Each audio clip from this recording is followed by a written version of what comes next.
So glad to know you're out there, and welcome to your Sunday show, Frontline. I am Obiora Ilo. My apologies that we didn't start at the nick of time. Well, today we'll be looking at the new central bank.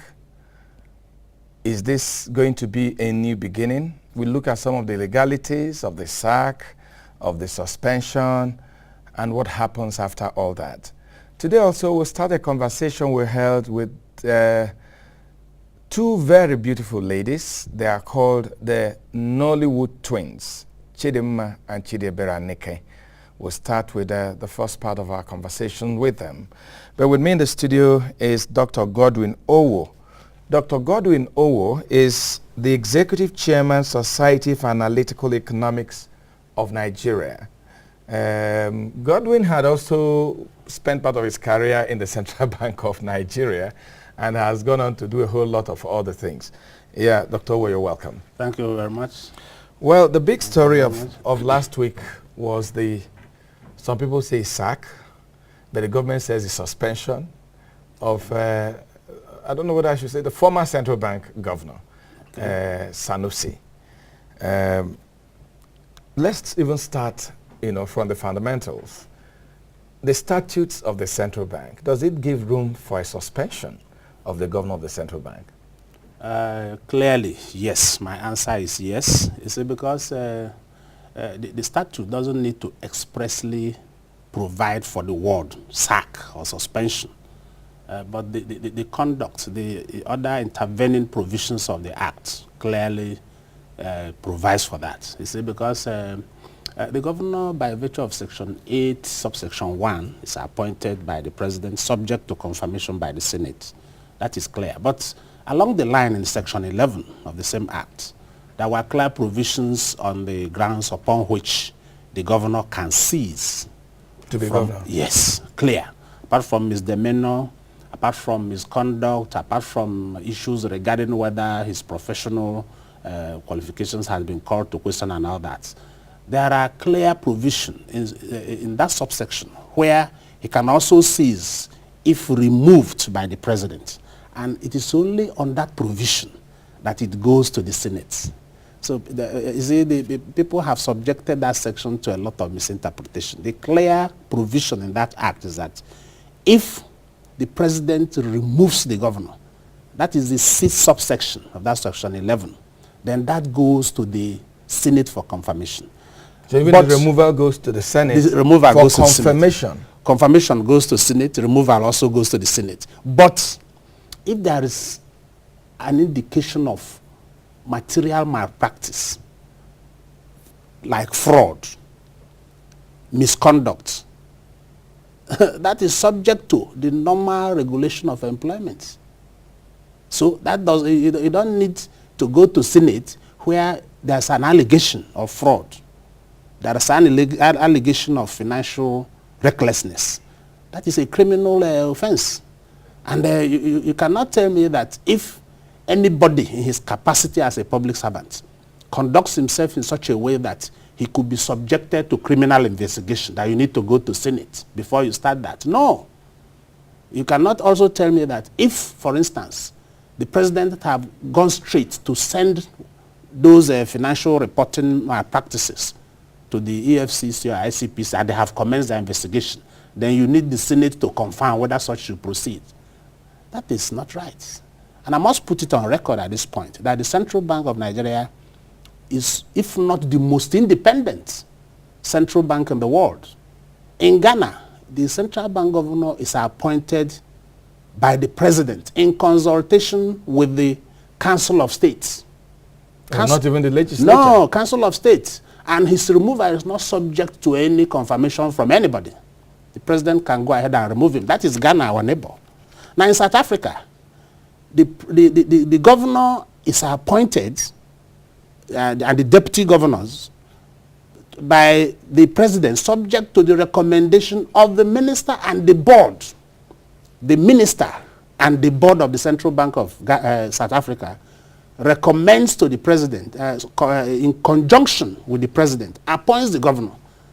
And in the Ghanaian Act, there are 17 instances where the governor is directly placed under the minister. So you can see that in Nigeria you have the most independent central bank. And by independence, yes, I must not forget, it simply means independence in the use of instruments, monetary instruments, because there cannot be independent, you cannot be independent outside government. It is independent within the government. Because the president bears the political risk. If there is anything wrong in the economy in any form, it is the president that is responsible. So if that is the case, the president bears the political risk. He has the mandate. He has the mandate and has to account and to the people. something that happens in the central bank can pull him down. It will pull him down, because by the time he goes for a re-election and inflation is haywire and corruption is everywhere and a lot of course he will lose the election. So he bears the political risk. So you cannot remove that ability, that responsibility to discipline any public officer from the president. Otherwise, you cannot hold him accountable. So and suspension, as the word is not removal. Suspension for investigation. But surprisingly, the former governor himself had indicated that he converted that suspension to personal dismissal. He now dismissed himself by saying he's not interested in coming back to the office. So he himself converted that suspension to removal. So it's not the fault of the president. No, but a number of people were worried that the president's further action of submitting a new name to the National Assembly had indicated that the job was over for Sanusi. No, that is not right. Remember that my good friend, the former governor himself, had also advised the president earlier to appoint his successor early enough so that he can properly hand over to him, because he's not interested in second term. It's in public domain. He had made that statement very clearly, that he wants his new successor to be appointed many, many months before his tenure ends. And if you compare that example with what happened in the US, Steve Summers was earlier nominated by the president, Obama, to replace Bernanke in the US. Many, many months before the end of the tenure of Bernanke. That was to give the market, to give the stakeholders, to give all the economic agents opportunity to assess the character of who is going to be the governor, to make comments and send in representations that will aid Senate confirmation. But 1 month after that indication, the feelers was rife that there were issues, there were reasons why he shouldn't be appointed. And he now declined that his name should not should be sent to the Senate. And another person was sent in. So the action of the president is not indicative of removal at all. Rather, it's an opportunity for Nigerians, for everybody, to see who the new governor will be. And most importantly, if you have any dirt, this is the time to this is the time to talk up, not when after the confirmation. That it will also help the Senate to do their homework and engage the new governor, prepare to engage him, the security agents, everybody the opportunity. Then most importantly, if you look at the provision of section 11, subsection 4B, that is critical, where that section provides that where there is a vacancy in that office, whoever is coming on, to be so appointed must also be subject to Senate confirmation. So actually, you see, that's what most Nigerians are saying, that even the appointment of Alade is illegal. I think I agree with that position. So even for someone to act? Yes, it must go to the Senate. That is a provision for the remainder of the tenure of the governor, because there are two conditions under which you can occupy that position. Now, if the governor, if a sitting governor is on leave or had traveled or have gone anywhere, he himself is empowered by the act to nominate who will act for him until he comes back to that office. Okay. That is one position. Now, section 11, subsection 4 provides that where that position is vacant by virtue of death, resignation, or otherwise, so otherwise can mean desuspension. Mm-hmm. Anybody occupying that position in a minute must be confirmed by the Senate for the remainder of the tenure. So the remainder of the 3 months or whatever months we're having is subject to confirmation. But if you're waiting for confirmation, there'll be a vacuum. Good. It's possible that the president might have sent in the name of Alade for confirmation before you, and you can't call her acting governor. She must be called the governor. Because there's no room for acting governor. No room for acting governor. So she must be called a governor, even if it's for one day. Because as the governor of the central bank, whoever is there is also the chairman of the board and also chairman of the Mint, NSPMC, where and is to act in any capacity as governor, even if for a day. And remember, the currency, if you don't do that, it means our currency ceases to be a legal tender. Because someone needs to sign it. Yes, what you have there is the governor of the Central Bank of Nigeria. So that is why the Act presumes that at any point, whoever is on that position must be the governor. Must be full-fledged. Yes, it must be the governor confirmed by the Senate, or the governor on leave. Appoint. The governor, that is the position. So what we're having now, I believe, I have the full conviction that the president must have sent the name of Alade for confirmation to act for the remaining tenure. Because nobody can occupy that position in acting capacity for a day without Senate confirmation. Otherwise, it's a serious illegality. Okay, let's look at Sanusi's tenure. Yeah. You know, there's so much concern in the international community because for a good percentage of the international community, they think that Sanusi had done well, had sanitized the Nigerian economy, has made it possible for monies moving within the economy to have a kind of paper trail, the electronic transfers and what have you. How would we, evaluate the almost 5 years that he has been in that position? What kind of impact did he bring to bear? Well, I think he's a human being, he's not an angel. He did his best within the realms of the times he faced and all that. Perhaps what I would say would not be new from what is already in public domain. Controversies, erratic statements that tend to present a combative central bank rather than a conservative central bank. These are key summaries that one could tie to that. Then on grounds of policy, you see a lot of policy that are perhaps outside the core mandate of the central bank. You see, the central bank, I can tell you for want of time, I can summarize by telling you that it became a fiscal agent rather than a monetary policy institution. Can you break that down? Yeah, fiscal in that there were too many liquidity injections in the system that distorted the macroeconomic architecture of the economy. And we saw a disjointed relationship between the fiscal and the monetary authority. We did not see a lot of coordination between the fiscal and the monetary policy angle. Sometimes people now start wondering whether the central bank has become a money pumping machine, a source of injection of liquidity into the system that perhaps puts to question the conservative nature of a central bank. And some other people felt that the central bank also became excessively political. You see, because the personality of the governor actually directs the mood. Yeah, because I was going to ask you that I want to do a kind of analogy. Yeah. When you hear in the United States, for instance, that the chairman of the Reserve Board was going to make a statement, maybe in another month, every attention goes to it. All the TV stations are analyzing it. Economic experts are talking about it. Some economies actually get ill because of that across the world, and everybody's like waiting for this kind of godlike statement. Yeah. But it wasn't quite like that with our own central bank, because the central bank governor was every day in the news. Yeah. Does it have to do with this is a developing economy, or that, I don't know, or is it a personality thing? Well, clearly, I think there's not much problem with that. It's not a turnkey affair.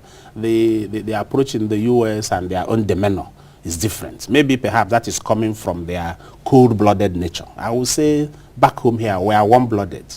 A lot of issues affect the way we act.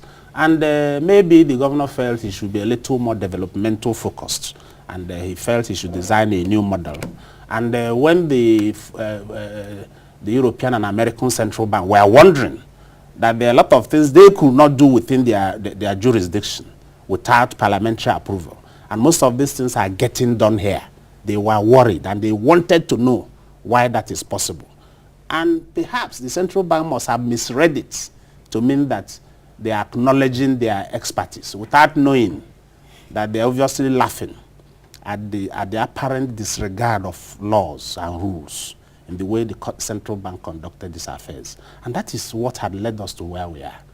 You see, because if you have understood that the independence of a central bank is within a government, not outside it, you must operate within the general fiscal, monetary and economic policies of the government, because the government bears the responsibility. And in fact, Section 4 of the Central Bank Act made this clear. The government owns the central bank 100%. The share capital of the central bank is owned by the government 100%. So there's no way if by accident of employment or appointment, remember, that position is never advertised. So you couldn't even boast that it's out of competence, that you have defeated a lot of other contestants, that you came there. So once you see yourself there, it's a privilege, it's a prerogative that should be respected. And in the first place, you owe that respect to the president, who single-handedly picked you off for that position. Okay. He must be responsible to we don't the have political authority. We don't have too much time. Yes. But let's look at the nominee, the central bank governor designate, Emefiele. Yes. I mean, how would you describe this nominee? Well, economists will wonder. Say, well, maybe another nominee from a commercial bank. I hope the posture will not tilt towards banking operations. Because that's not what the central bank is all about. To the detriment of core monetary policy. But looking at the antecedents of the presidential nominee for that position, there's no cause for alarm. You see, the only thing you need to be a governor of that central bank is to have a very calm mien, have a very extensive knack to tap all the resources around you. In fact, the central bank has the best concentration of technocrats and experts in every field. It depends on your ability as a governor to listen. It depends on your ability as a governor to tap on the knowledge of the former directors, former governors, former board members, former staffs of the institution. It depends on your ability to understand that that place is not a personal empire. It depends on your ability to avoid the heavy temptation, the most horrendous temptation of political pressure. And in fact, the pressure of aggressive entrepreneurs who may want to use you for what your position can offer, not for what you are. And in most cases, when you're in that position, you feel on top of high heavens. But the moment you have cause to leave a little, you'll be so shocked that all those people clamoring around you are simply interested in the position and the signature that they need for personal aggrandizement. What should concern the new governor? Yes, he should be aware that there are a lot of legal issues, a lot of statutory issues he needs to balance. He needs to be aware that he has to galvanize the best professionals around, both within and outside central bank.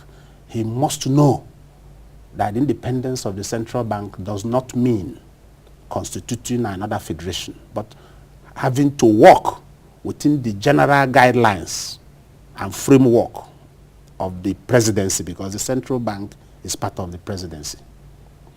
That is the truth. Besides this, what particular areas of the economy should this new governor concentrate on? Because we have a lot of challenges, but some people are not too convinced this time around. Yeah. They say that the economy is growing. Not too many people are, convinced, totally convinced that that is true. Even where they are convinced, they are still worried about how does it touch the lives of the ordinary Nigerian.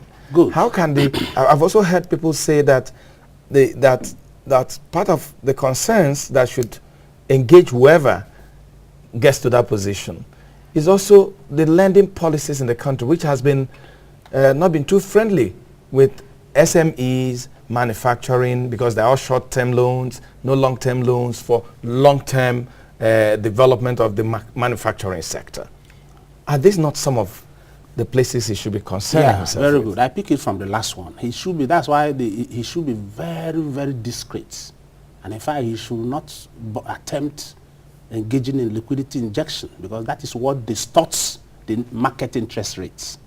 These direct injections, you inject money to particular sections, these monies go to selected banks, and that distorts the general market structure for interest rates, because those injections tend to favor particular institutions. And you see the gap between the lending they give to those sectors and the open market as wide as 20%. Like if you look at the PAIF injections, I mean the power and airline injection funds, these funds were eventually lent at 7%. At instances where the market interest rate is 18. So it means if I'm able to access that money, I'm getting a fund at 7%, while my colleagues, my competitors are getting it at 20, 25. So it becomes a distortionary mechanism. And once that happens, it distorts the monetary policy mechanism, because it creates another credit line, another credit opening outside the banking sector, so that renders your MPR useless. That is one point. Then on exchange rate management, he has to quickly reverse the cashless policy. The issues of charges on deposits in Naira and withdrawals above certain limits. Now, because the domiciliary accounts in foreign currencies are not included. So what is happening now is that people are withdrawing from the one in circulation and transferring into their domiciliary account that have no charge. And people are virtually transacting in dollars. So that is putting a lot. So you can see a CBN-induced pressure on the Naira. I don't know why they are not aware of that. That has to be quickly reversed. And the issue of selective policies on limitations of cash withdrawals, embassies, certain agencies can go, all those things should be stopped. And the economic agents should play on a very neutral ground. That is number one. The market determines whatever happens. Yes. Then that is on the quick wins on the exchange rate, which he must quickly do as soon as he gets. Of course, unfortunately, this is coinciding with political era, when a lot of money has to move in. So he has to come in and readdress that. Then structurally, if the Financial Reporting Council had made very grave allegations of malpractice and fraud within the central bank, it is not about Sanusi as an individual. It's about the entire system and the board, deputy governors and all that. So I think they should implement that recommendation of FRC to the letter. So it's not about Sanusi or whatever. It's about the bank and the issues that have been raised. So these are clear, quick wins that have to be. Then casualization in the banking sector. Virtually all those staffs you see in the front office of banks are all casual laborers. They are hired by agents who invariably are shareholders of banks, who now contract those services. So you take the money, pay them 30,000 naira, 20,000 naira, no leave, and these people have no medicals, nothing. They can be there for 100 years, they have no career. While most of them, who even got to the level of governors, started their career in that order, but today they have cut off that level. So you have an inverted pyramid kind of structure, capacity in the banking sector. So we want casualization in banking sector stopped. I want to see anybody I see in a bank as a staff. In that way, that person is incentivized, there's motivation to work, and you know you are dealing with a bank staff, not a casual. In fact, some banks even give them uniforms, so that when you come to a particular bank, you see a particular staff, you know it's a casual laborer in coat. Yeah, doctor. These are things we want stopped, because it destroys the individual. It destroys the capacity of that particular sector within the economy. And probably something should also be done about the whole business of banking in Nigeria being about deposits. It's an issue. It's an issue. So there are many, many issues that we want serious action to be done. Okay, Dr. Godwin O, Executive Chairman, Society for Analytical Economics, Nigeria. Thanks for your time, and thanks for coming on Frontline. Thank you very much. And now we take our conversation. We start our series of conversations with two beautiful young ladies. They are called the Nollywood twins, Chidimma and Chidiebere. Aneke. Don't go away. My pleasure to welcome those we call the Nollywood twins, Chidimma and Chidebere. You're welcome to our program. You know, a lot of people see you and they're like, do you ever spend a minute away from each other?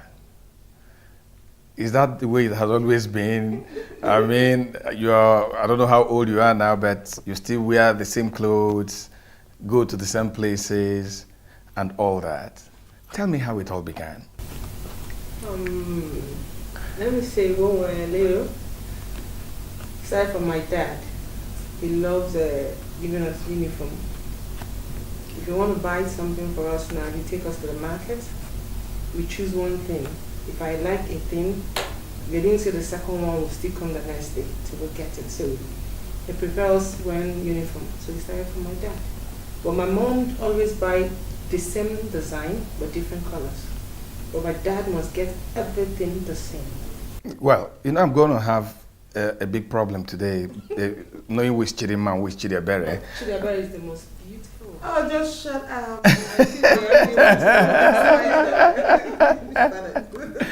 Okay, so yeah, Chidimma, was it how it always was?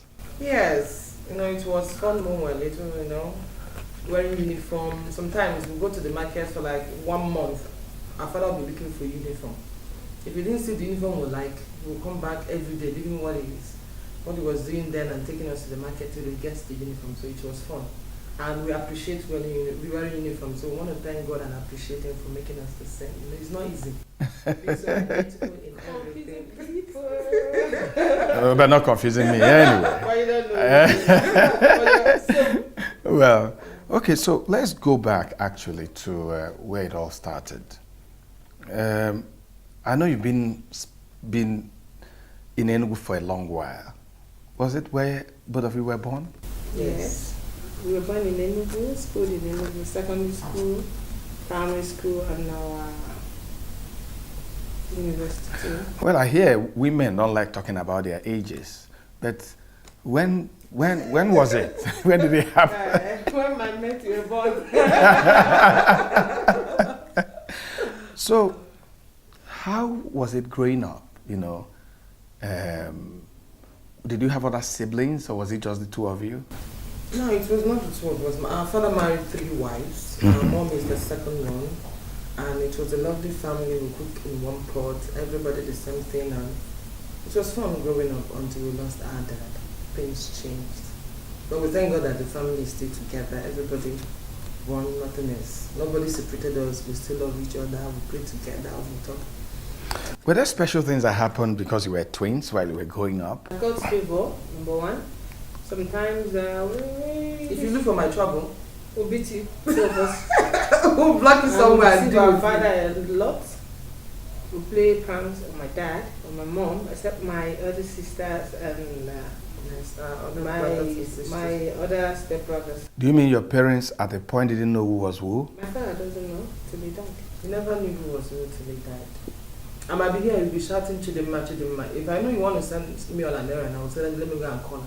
I'll disappear. But because he likes suya and smoking gari. Well, if once he's suya, I'll say, oh, Daddy Chidimma is here.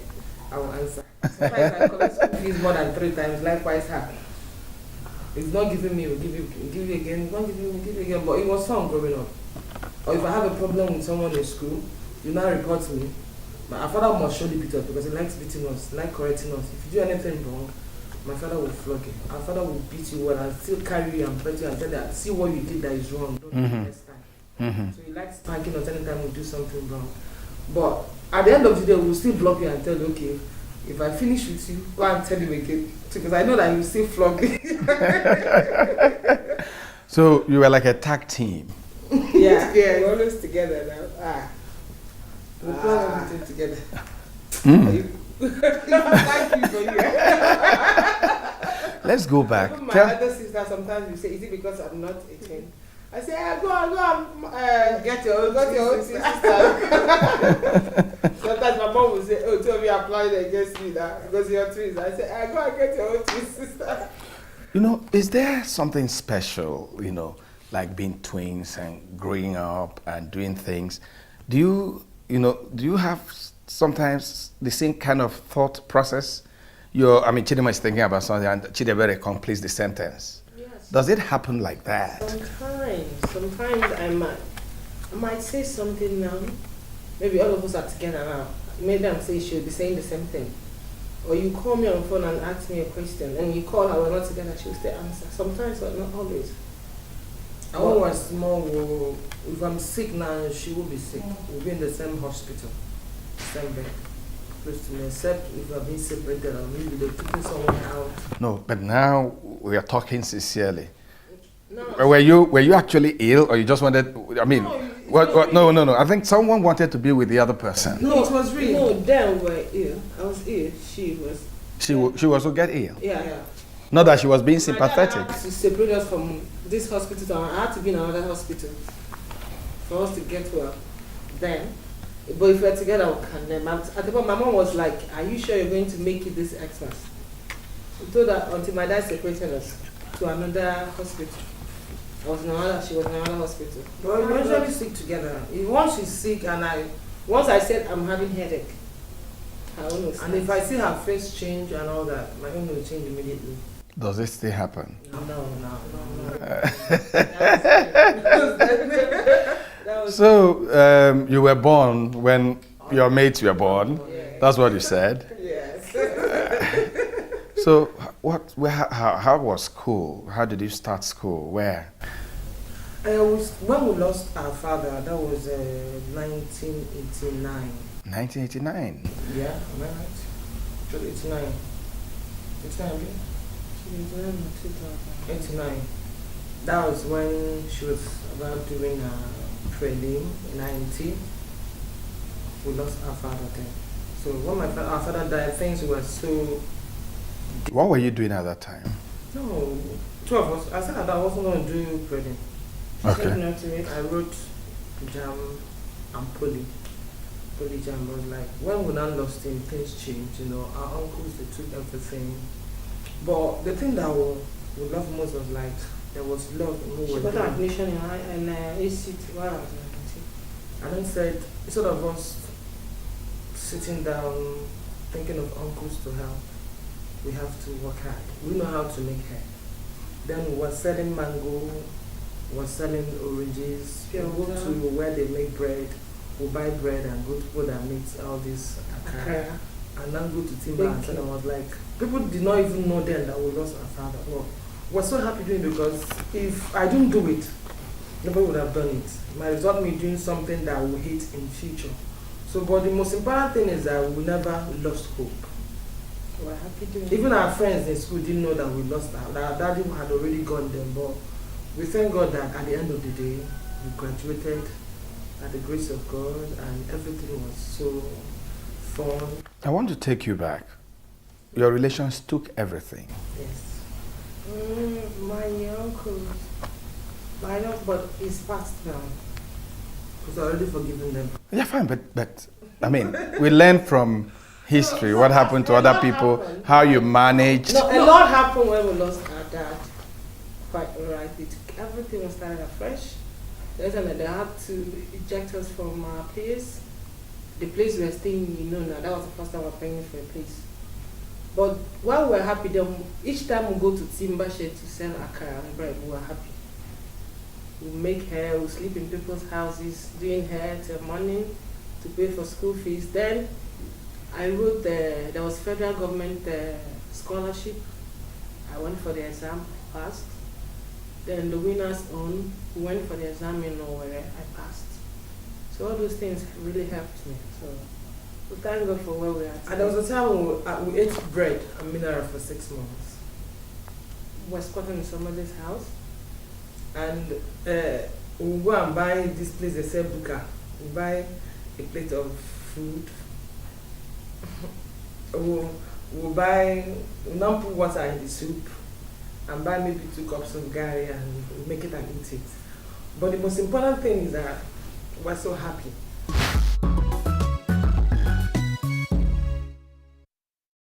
Well, they did all that and they were so happy. That's how we started our conversation. And next week we take some part of it, of the Aneke twins, or the Nollywood twins, Chidiebere and Chidimma. That's our package for today. I hope you enjoyed it. I am Obiora Ilo from Abuja, Nigeria. Thanks for watching.